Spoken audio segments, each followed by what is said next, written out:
Merci d'être au rendez-vous ce soir pour notre 6e live, qui a pour but, comme vous le savez, d'analyser, d'informer et de donner notre point de vue personnel sur les sujets d'actualité, qui nous font réagir. Je suis en compagnie ce soir de M. Barré Arnaud, qui est pharmacien, hygiéniste, hospitalier. Et moi-même, Gilbert Bénard, retraité de l'Éducation nationale. Bonsoir, M. Bénard. Bonsoir, M. Barré. Je suis donc déjà en compagnie de M. Barré, mais avant de parler de problèmes de déconfinement, j'aimerais tout d'abord dire à M. Mathieu Waraud, merci pour nous avoir sollicité pour ce sujet qui interpelle l'ensemble de la population, le Covid-19, et surtout ce qui va poser le problème, le déconfinement. Avant de développer tout cela, j'aimerais dire à Mathieu que nous sommes toujours à ses côtés pour continuer à mettre en avant ses idées et ses avancées pour les temps salés. Par conséquent, nous sommes tous soudés, tous ensemble, pour que le changement se fasse à l'étang salé. Bon courage, Mathieu. À ceux et à celles qui n'ont eu aucun respect à son égard et qui plus est ont fait circuler de toutes sortes de rumeurs sur sa santé, je leur dis toute mon indignation quant à leur comportement et à leur attitude. C'est comme si, pour certaines personnes, le malheur des uns ferait le bonheur des autres. C'est ce qu'on dit à La Réunion, c'est une bande de maloquis. Il ne faut pas oublier qu'il y a le Covid-19, mais il y a aussi la dengue, qui est surtout sur l'étang salé et qui ça pose beaucoup de problèmes. Si on parle de déconfinement aujourd'hui, c'est surtout que tout le monde aspire à pouvoir sortir de chez soi et retrouver une vie normale. Cela va se réaliser après le 11 mai. Certes, nous sommes en zone verte. Grâce à la réouverture des commerces, je compte sur le civisme de tous pour ne pas être confronté à une nouvelle vague du Covid-19. En respectant les gestes barrières, à porter un masque et en respectant surtout les distanciations réglementaires. J'aimerais quand même revenir un peu en arrière sur l'arrivée du Covid-19 à La Réunion. On nous avait dit au départ qu'on avait 1 mois d'avance par rapport à la métropole et que l'on allait pouvoir gérer cette crise beaucoup plus facilement. Malheureusement, on a constaté les dégâts. Aujourd'hui, on se pose toujours les questions. Pourquoi n'avons-nous pas lancé une opération de dépistage dès le départ? Pourquoi avons-nous laissé l'aéroport ouvert tout ce temps? En Nouvelle-Calédonie, par exemple, ils ont pris de suite le taureau par les cornes. Ils ont de suite dépisté tous les arrivants sur le territoire, systématiquement, et surtout, ils ont fermé l'aéroport. Résultat, 18 cas seulement recensés sur le territoire. Et réouverture des écoles il y a plus de 15 jours. En plus des bars, des cafés, en respectant tous les gestes recommandés. Ce qui me laisse dire que nos têtes pensantes, aujourd'hui, en portent une responsabilité. Quant à la situation actuelle, qui heureusement s'améliore, et surtout, nous constatons qu'il n'y a aucun décès suite au Covid-19. Nous avons vu dans la gestion des tests effectués, dans la mise en confinement non obligatoire au début, puis obligatoire pour les entrants sur le territoire, la distribution de gel hydroalcoolique en pénurie, la commande de masques et leur livraison, les masques abîmés, on en parle. Cela prouve, encore une fois, un manque de réactivité pour certains, l'incohérence dans les décisions prises pour d'autres et leur incompétence. Vous comprendrez bien notre indignation et notre mécontentement. Maintenant, ce confinement dure depuis 2 mois, pendant lesquels on a cessé de nous rabâcher les règles à respecter. On constate malgré tout que certains ne l'ont pas fait et que depuis qu'on a commencé à parler de déconfinement, beaucoup ont là aussi malheureusement pris ce confinement à la légère. Il suffit de voir le nombre d'infractions relevées par les forces de l'ordre. À ce titre, je tiens à formuler à tous les personnels soignants et à tous ceux qui sont chargés de notre protection un grand respect et tout mon soutien pour le travail qu'ils accomplissent au détriment de leur propre santé. Bravo à eux. Ce qui me tient à cœur ce soir, c'est aussi, surtout, de vous parler du déconfinement scolaire. Toutes nos écoles, nos collèges, nos lycées ont été fermés pendant toute cette période de confinement. Beaucoup aspirent à retrouver le chemin de l'école. Mais là aussi est apparu le gros souci du suivi scolaire pendant ce confinement. On a constaté des carences énormes dans le système scolaire en général et plus particulièrement à La Réunion. Le manque de formation de certains enseignants dans l'utilisation des outils informatiques pour assurer un suivi pédagogique efficace auprès des élèves. Le manque de matériel dans pas mal de collèges. Sachant qu'à La Réunion, on a un taux d'illettrisme et un décrochage scolaire qui bat tous les records.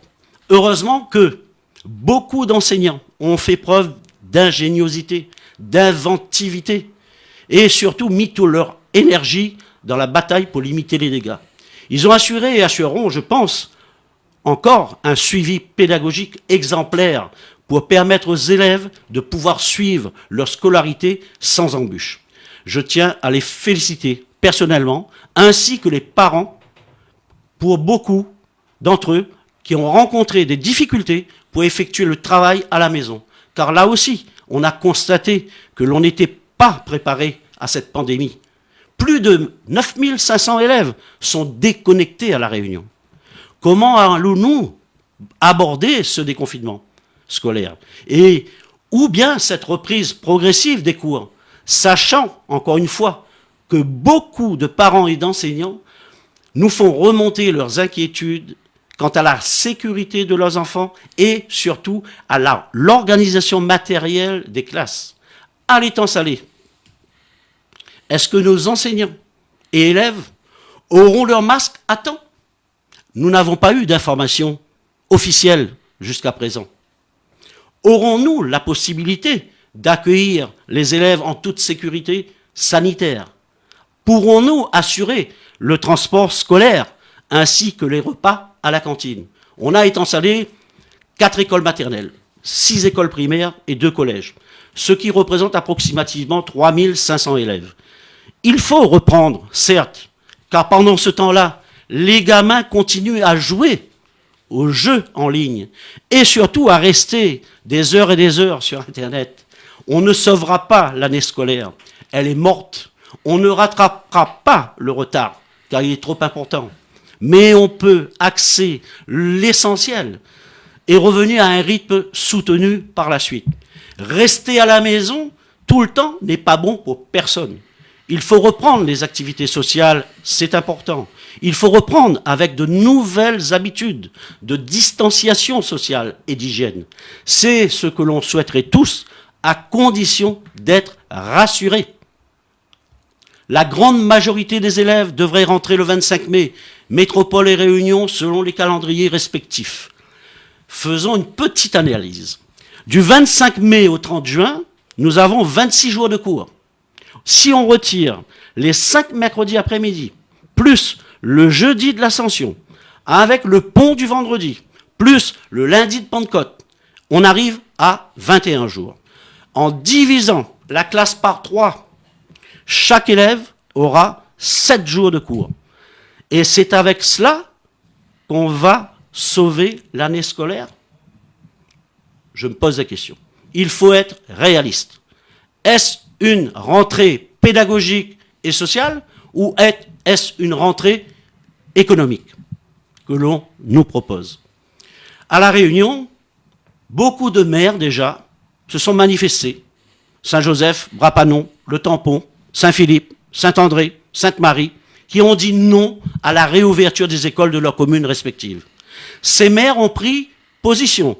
Ils ont pris leurs responsabilités quant à l'ouverture ou la non-réouverture des écoles.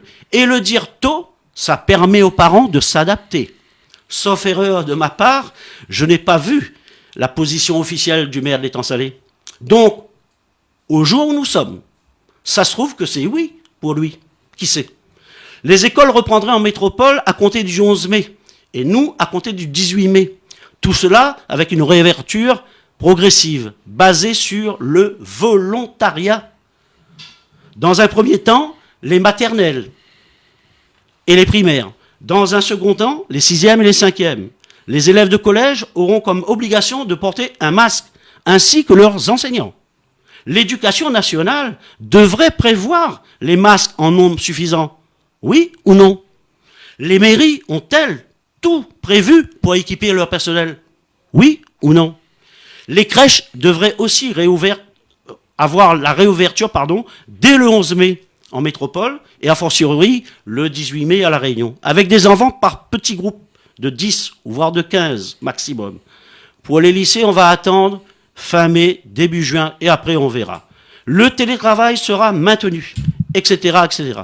Maintenant, sur le plan sanitaire et hygiène, puisque M. Barré, qui est donc pharmacien, hygiéniste dans le milieu hospitalier, pourra nous apporter son éclairage sur cette situation actuelle. Je voudrais demander à M. Barré qu'est-ce qu'il en pense vraiment sur ce confinement et son déconfinement bientôt.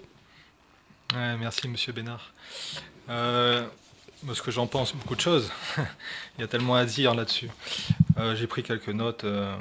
Alors, pour vous répondre vite fait, vous avez parlé de confinement à la légère à La Réunion. Alors, ça dépend bien sûr du ressenti de chacun. Moi, je trouve que le confinement a été quand même bien respecté par les Réunionnais. Peut-être même plus que ce que j'ai vu en métropole. Alors, voilà, on peut en discuter, mais je pense que ça s'est quand même bien passé dans l'ensemble. Les chiffres sont plutôt rassurants au jour d'aujourd'hui. Donc on peut quand même se prévaloir d'une bonne observance, on appelle ça en santé, du confinement. Donc le déconfinement qui arrive inquiète beaucoup de gens, ça je peux le comprendre. Ça m'inquiète moi-même d'ailleurs. Oui, ça c'est sûr. Et puis ça inquiète surtout les parents qui vont devoir envoyer... s'ils ont le choix, bien sûr, ça dépend du choix de la commune, mais envoyer leurs enfants de retour à l'école. Alors, je vois bien que la confiance est rompue quelque part entre les dirigeants et puis la population. Alors, quand c'est comme ça, je pense qu'il n'y a qu'une chose à faire, c'est pour les gens qui s'interrogent, c'est de se référer à la médecine, tout simplement, et donc aux sociétés savantes spécialisées sur la médecine, et notamment les sociétés savantes de pédiatrie se sont exprimées il y a peu de temps en faveur d'un retour à l'école. C'est accessible, vous pouvez regarder, vous pouvez chercher, etc. Il y a des nuances quand même, bien sûr, pour certains élèves qui ont des pathologies très très lourdes. Mais là, on parle vraiment de grosses pathologies, parce que, par exemple, l'asthme n'est pas pris en compte. Si vous avez un enfant qui a de l'asthme, il peut très bien retourner à l'école selon les recommandations des sociétés savantes pédiatriques. Donc, en l'état actuel des connaissances sur le sujet, puisque je vous rappelle que la médecine est évolutive et que, par exemple, là, on parle de maladie de Kawasaki, donc ça, pareil, ça va inquiéter beaucoup de gens. Mais encore une fois, au jour d'aujourd'hui, là, à l'heure à laquelle je vous parle, c'est plutôt rassurant. Bien. Donc moi, j'aurais tendance quand même à laisser le choix aux gens. Alors comme c'est basé sur le volontariat en plus, je trouve que c'est plutôt pas mal pour les parents qui peuvent être très embêtés. Je pense pas tellement d'ailleurs au risque. En hygiène, on nous apprend à se poser une question régulièrement. On nous apprend à se demander quel est le risque en fait. Quel est le risque? Est-ce que le risque il est pour l'enfant? Et quel risque il a à l'enfant? En fait, il y a eu très très peu d'enfants malades. Je crois qu'il y a eu genre 3 décès sur la planète d'enfants de moins de 15 ans. Donc c'est minime. C'est pour ça d'ailleurs que les sociétés savantes sont plutôt rassurantes là-dessus. Mais voilà, est-ce que le risque il est pour l'enfant ou est-ce qu'il n'est pas plutôt pour l'enseignant ou le personnel enseignant ou qui gravite dans l'éducation nationale? Là, je pense que c'est plus là que doit se porter le regard, et c'est là qu'il va falloir équiper les gens. Et donc les équiper, moi je peux répondre à vos questions sur l'équipement de protection, masque, hygiène des mains, en favorisant toujours, quelle que soit la situation, l'hygiène des mains. On le dira jamais assez. Si je dois choisir entre le masque et l'hygiène des mains, ce sera l'hygiène des mains. Je vous expliquerai après si vous voulez en détail pourquoi. Mais distanciation bien sûr sociale, on va plus se faire la bise, on va plus se serrer la main comme avant pendant plusieurs semaines, on ne sait pas. Ça va être long. Voilà, c'est à horizon indéfini. Mais voilà, je suis là pour répondre à vos inquiétudes, que je comprends, Elles sont tout à fait légitimes, complètement légitimes. Et surtout, mon message, c'est si vous avez des questions, n'hésitez pas à vous rapprocher des sachants, comme on dit en médecine, donc des sociétés savantes, en l'occurrence là pour l'ouverture de l'école, c'est la pédiatrie. Ok. Monsieur Barré, je vous remercie beaucoup pour votre analyse. J'aurais quand même une petite question à vous poser avant de passer à la suite. Qu'est-ce que vous pourriez conseiller aux gens sur la manière dont ils doivent se protéger par la suite? Alors, le plus important, comme je l'ai dit, c'est l'hygiène des mains. Oui. Et là, on peut en parler pendant 2 heures. Les gens pensent que c'est facile de se laver les mains. Or non, on peut très bien mal le faire. Je pense à toutes ces personnes qui ont des bijoux, à des bracelets, des montres, qui gardent le germe dans le biofilm. Alors, quel que soit le germe, ça peut être un biofilm bactérien, mais qui héberge aussi du virus. Donc, il faut se méfier de ses mains, en fait. Il faut se méfier de ses bijoux, des manches longues aussi. Combien de fois j'ai repris des collègues de ma profession qui avaient des manches longues et qui se recontaminent, même s'ils font des bons gestes d'hygiène des mains. Est-ce que le savon et l'eau est plus efficace que le gel hydroalcoolique? Ça aussi, je peux y répondre. Okay. Le gel hydroalcoolique est de loin bien plus performant que le lavage à l'eau et au savon, mais il a aussi ses limites. C'est-à-dire qu'on ne peut pas, par exemple, se mettre du gel hydroalcoolique quand on a les mains déjà sales de manière visible, c'est-à-dire qu'on voit des traces de souillure. À ce moment-là, il faut d'abord se laver les mains et ensuite, si on veut, on peut pratiquer une friction hydroalcoolique. Okay. Donc ça, c'est très important. Il y a la question des masques, bien sûr, qui se pose. Ça a été assez bien résumé dernièrement par les médias. Le masque doit être porté en cas de proximité avec des gens. Alors, vous ne pouvez pas éviter de vous trouver à moins d'1 mètre d'une personne, que ce soit en transport en commun ou au travail ou n'importe où, vous portez un masque. Voilà. En dehors de ça, si vous n'en avez pas, c'est pas un drame. Voilà. Et après, il faut faire attention parce que le masque, c'est comme si vous aviez un mouchoir sur le visage. Et qu'est-ce qu'on en fait de ce mouchoir après? Voilà. Comment on l'élimine? Comment on le pose? Est-ce qu'on a les mains propres? Est-ce qu'on se contamine pas les mains une fois qu'on a manipulé son mouchoir? Moi, j'appelle ça un mouchoir parce que c'est plus simple. Les gens vont mieux comprendre que c'est sale en fait. Beaucoup de gens vont se dire un masque. Mon masque il est propre. Il est propre. Je le regarde, je l'ai retiré, il est propre, il est pas sale. Et puis moi, je suis pas infectieux. Non, c'est un mouchoir. Donc il faut l'éliminer d'une certaine manière. Okay. Je pourrais en parler pendant très longtemps, mais je vais vous laisser poser d'autres questions. Non, alors, on aura d'autres questions par la suite, mais je continue un petit peu mon analyse, là, puisque j'en parlais un petit peu plus tout à l'heure. Mon ressenti sur toutes ces recommandations, c'est que je suis perplexe quant à la faisabilité de la mise en place de toutes ces mesures. Je ne pense pas être le seul à réagir de la même façon.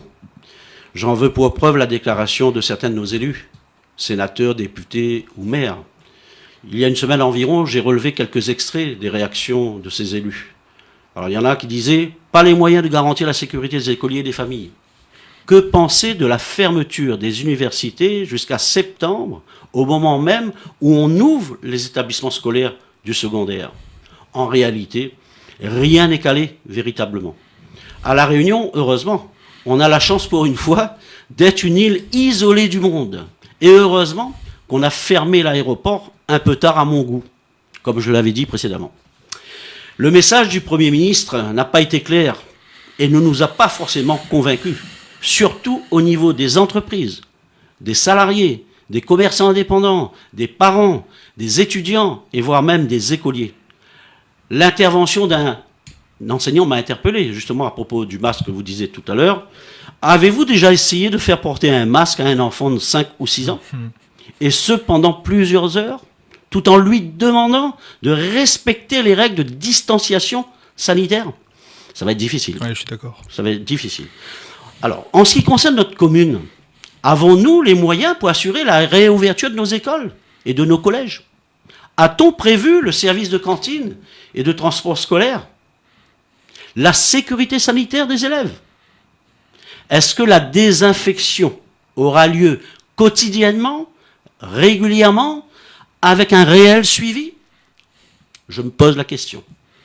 Est-ce que ça a été aussi bien organisé que la distribution des colis alimentaires? Je souris parce qu'on en a parlé dans la presse, où une campagne de communication était visible quotidiennement.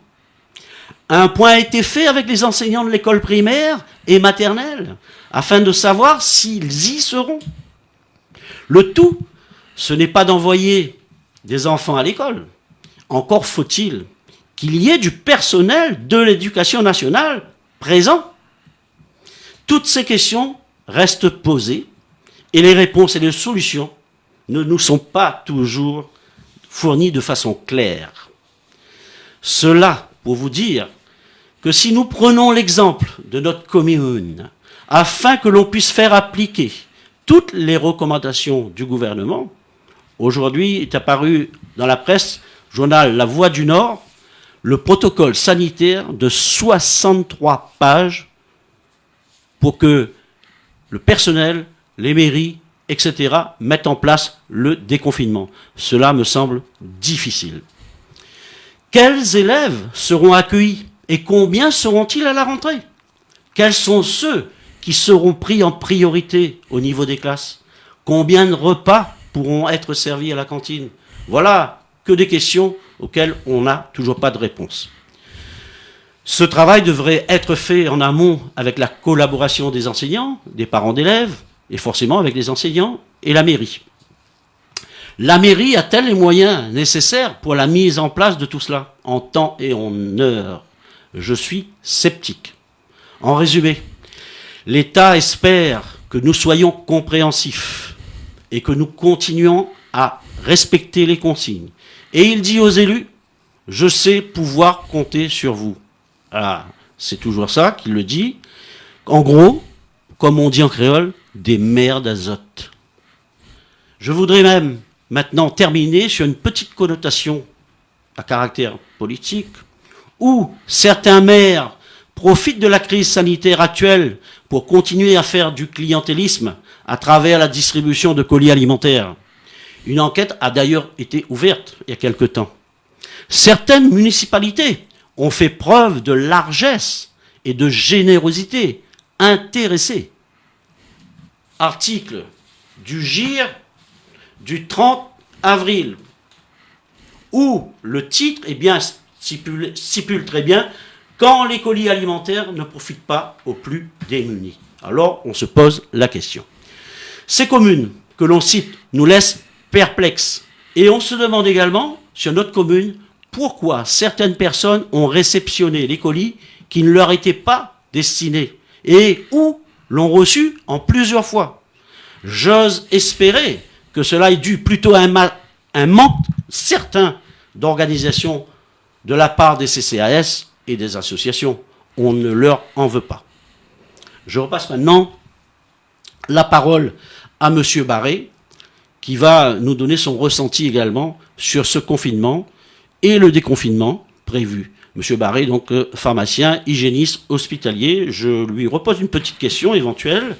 M. Barré, est-ce que, d'après vous, quelles seraient les questions que les gens pourraient se poser pour être rassurés sur le plan hygiène chez eux?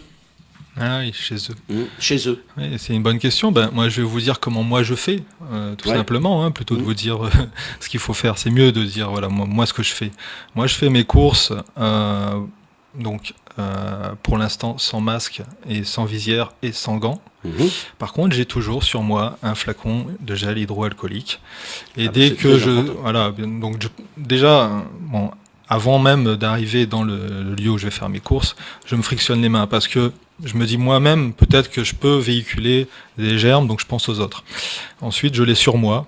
Il y a une gestuelle particulière à avoir pour se faire une friction hydroalcoolique, c'est-à-dire, tenez, je vous la montre, elle est là. Hop, on prend le flacon. D'accord.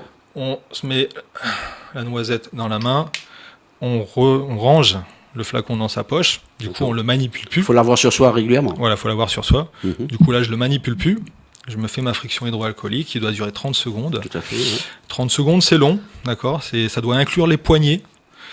C'est une gestuelle en 7 étapes, je vous la passe, vous irez regarder sur YouTube, mais qui est importante et qui peut être enseignée aux plus petits. à partir. En fait, il n'y a pas de toxicité sur ce produit.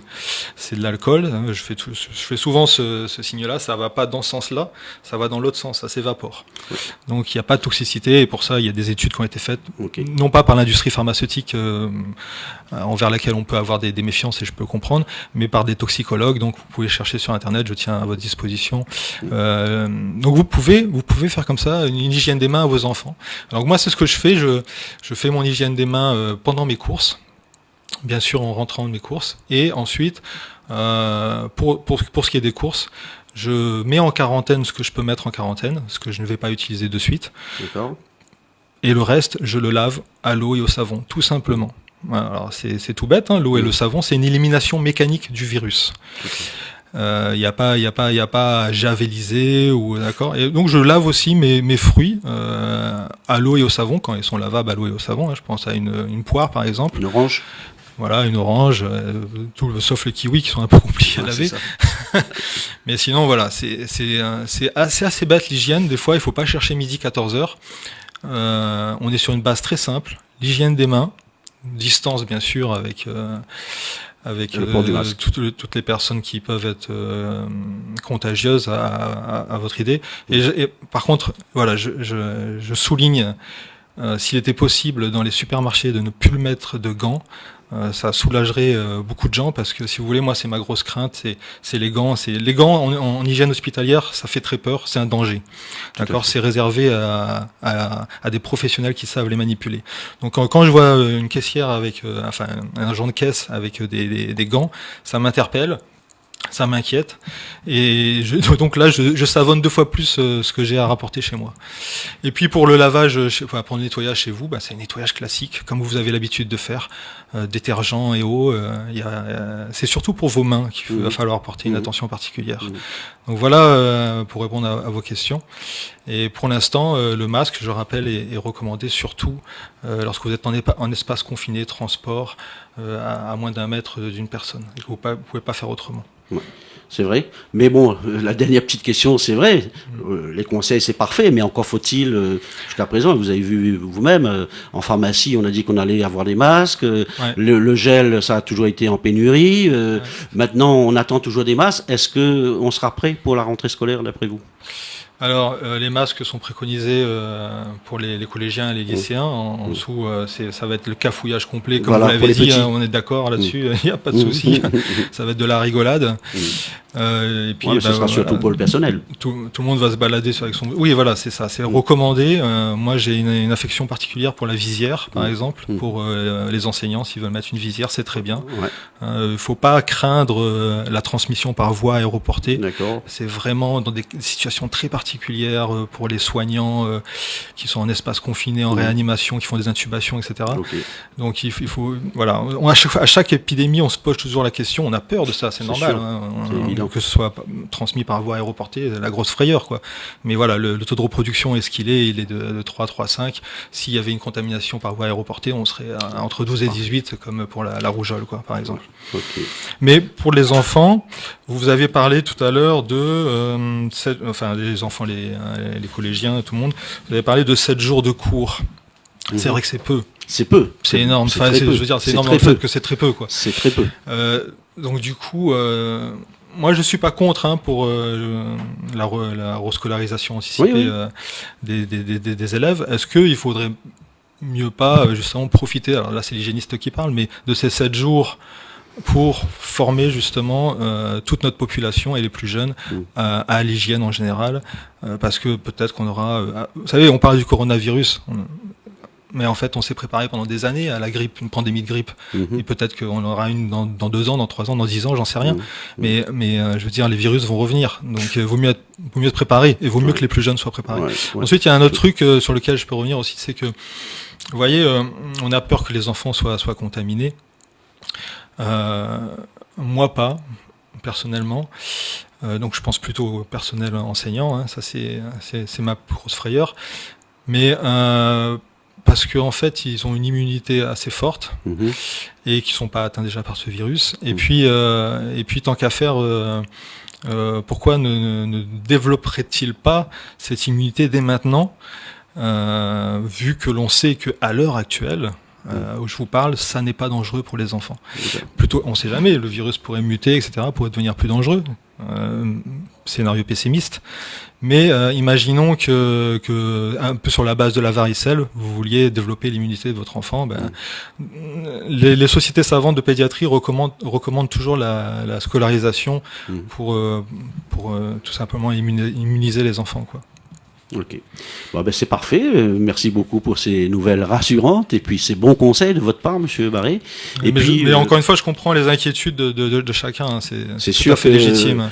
Quand on n'est pas rassuré par avance, on peut pas se dire on va mettre nos enfants à l'école sans être sûr. Et on n'est pas rassuré parce qu'on nous avait promis des masques qui ne sont jamais arrivés. On avait promis pas mal de choses qui ne sont jamais arrivées. Donc effectivement, je comprends.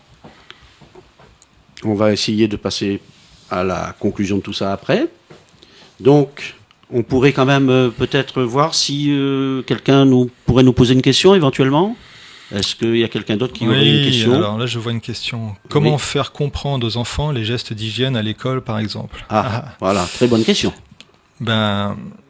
Alors, le corps enseignant est-il, là, ça pose une autre question, le corps enseignant est-il formé aux gestes d'hygiène déjà ? Voilà encore une question. Parce que moi, déjà, je vois qu'en milieu hospitalier, on a des lacunes. Même les professionnels de santé, des médecins, des infirmiers ont des lacunes sur l'hygiène. L'hygiène, mais alors des charges d'hygiène, c'est assez récent. Hein, ça a que 170 ans. Ça date de Semmelweis en Autriche. Donc, vous voyez, c'est assez récent. Mais il faut former aussi les enseignants. Il faut former les enseignants, peut-être en premier, et ensuite ils formeront les élèves. Les gamins. C'est assez vaste l'hygiène. Ça commence à prendre beaucoup de place. Alors merci encore une fois, Monsieur Barré. On va terminer notre petit entretien. Je vous remercie donc pour votre attention, et puis je vous remercie aussi.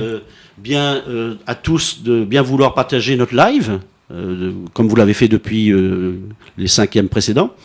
Et je vous souhaite donc à tous une bonne soirée, Monsieur Barré, bonne soirée. Bonne soirée à tout le monde. Et puis bon confinement jusqu'au 11 mai à tous. Et surtout, gardez le moral. On ne relâche pas là. Gardez le moral et gardez aussi la tête haute. Bonne soirée à tous. Merci. Au revoir. À bientôt.